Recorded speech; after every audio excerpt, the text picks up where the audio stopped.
Welcome to the Fast Fix channel. My name is Jason, and today I'm installing a mirror that had fallen from its original mount and needs to be rehung.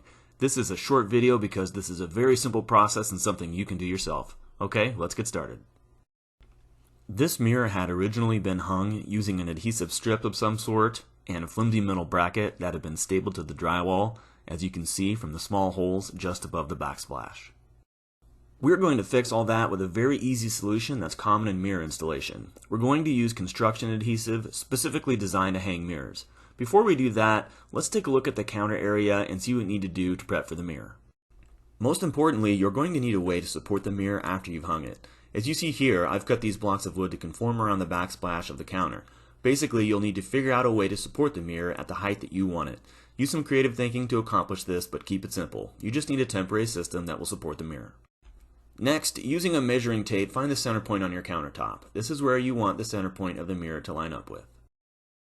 Use painter's tape to mark the center point of the mirror, then use a pencil to mark exactly where that center point is. Then it's just a matter of lining up the marks. Make sure to test fit your mirror before adding the adhesive. Once you've test fitted and confirmed your placement is correct, apply the adhesive.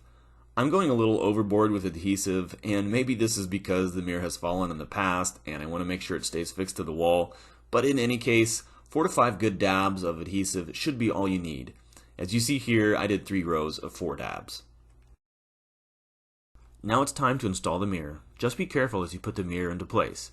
Set it on the supports that you've used and simply press it firmly against the wall. Make sure to use good pressure on all parts of the mirror to ensure that the adhesive is stuck as possible to the wall and to the mirror. One final step for good measure is to use painter's tape to secure the top and sides of the mirror as the adhesive cures. Simply use strips of tape around the edges of the mirror to help hold it in place. After the adhesive has cured, the tape and support blocks can be removed. That's it. I told you this would be easy. Hey, if this video helped you, please help me and hit like and subscribe. Thanks for watching, and have a great day.